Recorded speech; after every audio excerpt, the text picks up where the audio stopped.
स्वागत है आपका अपने चैनल द स्मार्ट ज्ञान अड्डा में। जी हाँ फ्रेंड, आज के इस अंक में कई महत्वपूर्ण अपडेट्स के साथ आपके बीच हाजिर हुए हैं। एसएससी एवं जो भी वेतन अपडेट, एरियर अपडेट को बताया जाएगा। विशिष्ट शिक्षकों को मिला 2 वेतन वृद्धि का लाभ, जैसा कि द स्मार्ट ज्ञान अड्डा के द्वारा बताया गया था, उस पर मोहर लग गई है। वरीयता का क्रम नियमित 34,540 विद्यालय अध्यापक टीआरई 1 टीआरई 2 नियोजित, इस बाबत पत्र जारी किया गया है। सप्ताह में जो है 25 दिन तक विद्यालय का निरीक्षण करेंगे। 25 विद्यालय का निरीक्षण करेंगे प्रखंड शिक्षा पदाधिकारी। संयुक्त सचिव ने अपर मुख्य सचिव को दिया प्रोन्नति और विशिष्ट शिक्षकों के वेतन भुगतान हेतु पत्र, और शिक्षा विभाग में जल्द अपलोड हुआ HRMS2 और संविदा कर्मियों को नहीं जाएगी नौकरी। तो क्या कुछ खबर निकल कर आ 1 to 5 के लिए बीएड के लिए संवर्धन का पत्र जारी किया गया है। शिक्षा विभाग के विभिन्न हलचलों के साथ सीधे चलेंगे अगले स्लाइड पर और देखेंगे क्या कुछ खबरें निकल करके आ रही है। जी हाँ फ्रेंड, कई महत्वपूर्ण हलचलों के साथ सीधे चलेंगे अगले स्लाइड पर और देख लेते हैं क्या कुछ खबरें निकल करके आ रही है। तो ले लेते हैं इस स्लाइड्स को और देख लेते हैं। सबसे पहले देखिए, शेखपुरा से पत्र जारी हुआ है जिसमें 1/1/2024 को जो वेतन था नियोजित शिक्षकों को 1/1/2025 को जैसे 30,420 था तो 31,340 हुआ।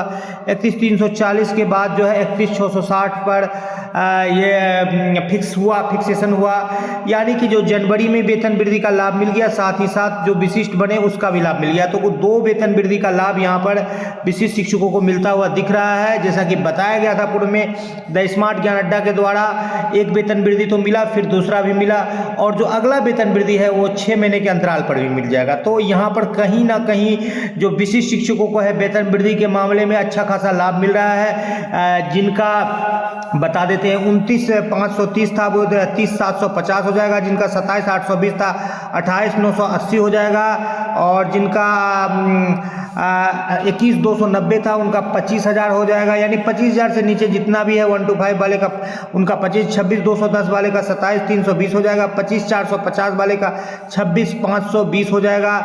इसी प्रकार 16,830, 23,220, 24,580 वाले का 25,000 हो जाएगा, और 6 to 8 वाले का जिनका भी जितना भी कम था उनका 28,000 हो जाएगा। ठीक उसी तरह से 6 to 8 वाले का जिनका 28,000 से ऊपर है, जैसे 29,410 वाले का 29,700 और 28,550 वाले का 28,840 रुपये का मूल वेतन हो जाएगा।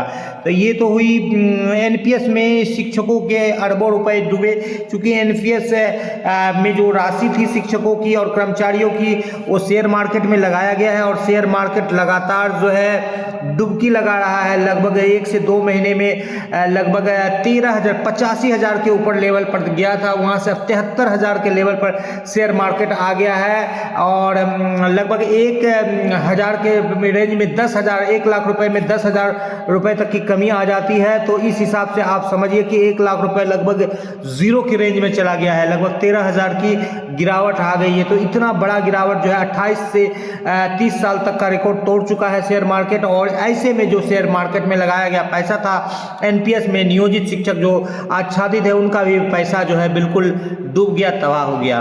विशिष्ट शिक्षकों को ही वित्तीय प्रभार दिया जाए और टीआरई 1 2 को दिया जाए, जहां पर वित्तीय प्रभार नहीं है तो जो वरीयता का क्रम है वो पहले नियमित, फिर 34,540, उसके बाद जो है विद्यालय अध्यापक, क्योंकि उनका जो है प्रोबेशन पीरियड नहीं है, उसके बाद टीआरई 1 आएंगे, फिर 2 आएंगे जिनका कि प्रोबेशन पीरियड समाप्त हो जाएगा, तब जाकर के नियोजित आएगा। तो ऐसे विद्यालय जहां पर कि बगल वाले विद्यालय के नियमित विद्यालय 1 से अधिक विद्यालय के वित्तीय प्रभार में है, तो उनसे प्रभार को लेकर के संबंधित विद्यालय के जो है वरीय शिक्षक जो जिनका कि क्रम बताया गया को देने हेतु मुजफ्फरपुर से पत्र जारी किया गया है, और यहाँ वैशाली से पत्र निकला है, और ये पत्र जो है सभी पूरे बिहार में फॉलो होगा। डीपीओ यानी प्रखंड जिला स्तर के पदाधिकारी को प्रति सप्ताह 10 विद्यालयों का निरीक्षण करना है, वहीं पर प्रति सप्ताह 25 विद्यालय का निरीक्षण प्रखंड शिक्षा पदाधिकारी करेंगे।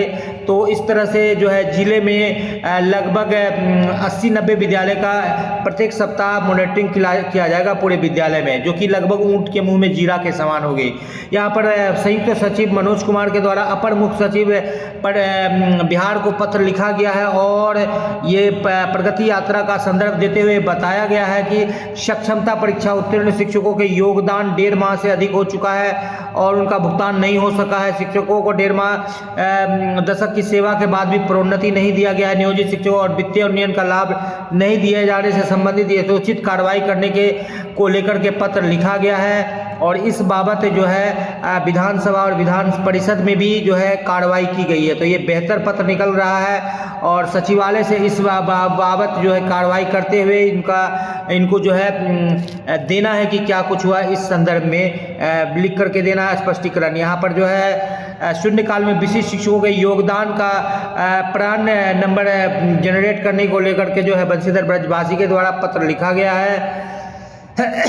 संविदा कर्मी और आउटसोर्सिंग से जो भी कर्मी नियुक्त हुए हैं उनको फेडरेशन लिमिटेड बेल्ट्रॉन या अन्य के द्वारा विवरणी उपलब्ध कराने की बात कही गई है। और यहाँ पर कहीं ना कहीं जो पत्र से निकल कर आ रहा है 24-25 में कि वित्तीय वर्ष 25-26 में ली जाने वाली नियुक्ति नियोजन संभावित है, यानी कि जो हटने की बात थी तो अब सभी विभाग से नहीं हटेंगे, कुछ कुछ विभाग से हटेंगे और कुछ जो संविदा कर्मी है जो बाह्य स्रोती से आउटसोर्सिंग से आए वो रहेंगे। लक्षित विवरणी उपलब्ध कराने का निर्देश, क्योंकि यहाँ पर क्लियर कट लिखा गया है वित्तीय वर्ष 25-26 में किए जाने वाले नियुक्ति नियोजन संभावित है, यानी कि उनका जो अप्रेजल किया जाएगा उनका परफॉर्मेंस सही था तो उनको 25-26 के लिए भी रखा जाएगा।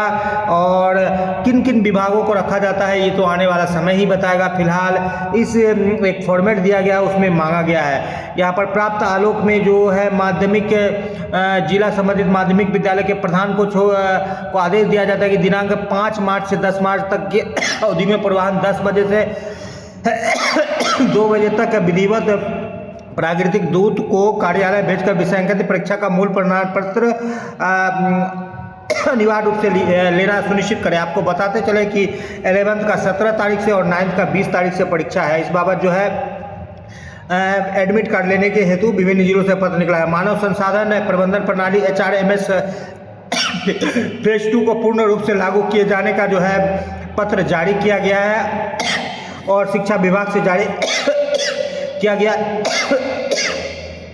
शिक्षा विभाग के सभी विंगों में इसको लागू कर देना है और ये HRMS 2 लागू होने के बाद जो HRA में जो कमी है जो कि 4% ही मिल रहा है, किसी को 5, 8, 10 या 16%, 20% मिलना चाहिए वो भी मिल जाएगा। साथ ही साथ जो महंगाई भत्ता जो 50% दिया जा रहा है उसमें भी जो है 53% जो अप टू डेट कर दिया जाएगा। यहाँ पर बात निकल कर कह रहा है इस फॉर्मेट में संविदा कर्मियों को रिपोर्ट देना है जो कि थोड़ा सा धुंधला दिख रहा है। तो जो भी काम कर रहे हैं और उनकी क्या संख्या है, क्या उनका वर्क शेड्यूल था, यहाँ पर आप देख पा रहे हैं कि वित्तीय वर्ष 25-26 में 6 माह का संवर्धन कोर्स निम्नवत तैयार किया गया है। 25-26 में ही किया जाएगा और ये 1 to 5 में जो ज्वाइन किए हैं बीएड शिक्षक उनके लिए है। और यहाँ पर जो है कैंडिडेट ऑनलाइन रजिस्ट्रेशन 10 मार्च तक का दिया गया है और final exam 2nd week of October 2025 में होगा। इसका मतलब है कि अक्टूबर में ही ये संवेदन कोर्स हो जाएगा। 25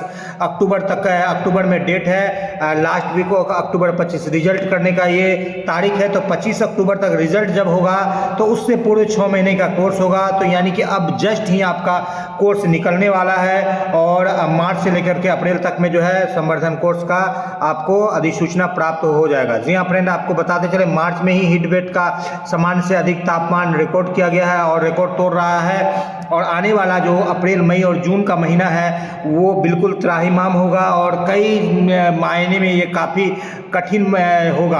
आपको यहाँ पर दिखाते चले कि 2021 में यही तापमान 28 डिग्री हुआ करता था पटना का और इस महीने 30 डिग्री है। गया में 27 डिग्री था, यहाँ भी 30.7 है।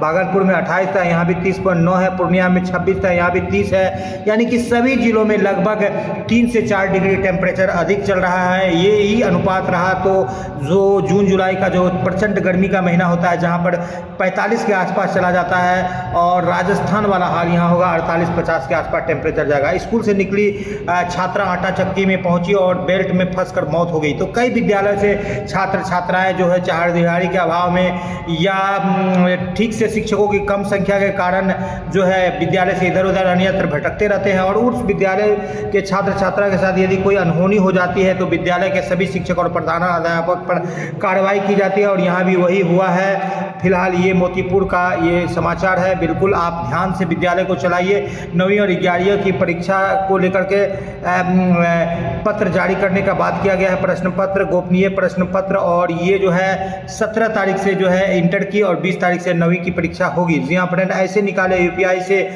ईपीएफ की राशि। सबसे पहले फ़ोन में पेटीएम, फ़ोन पे, गूगल पे ऐप डाउनलोड करें और अपना बैंक लिंक कर लें। अगर आप इनमें से कोई भी ऐप पहले से इस्तेमाल करते हैं तो दूसरी ऐप डाउनलोड करने की ज़रूरत नहीं है। इस ऐप को खोलें और ईपीएफ विड्रॉल का विकल्प ढूंढें। जब यह सुविधा शुरू होगी तब यह विकल्प दिखाई देगा।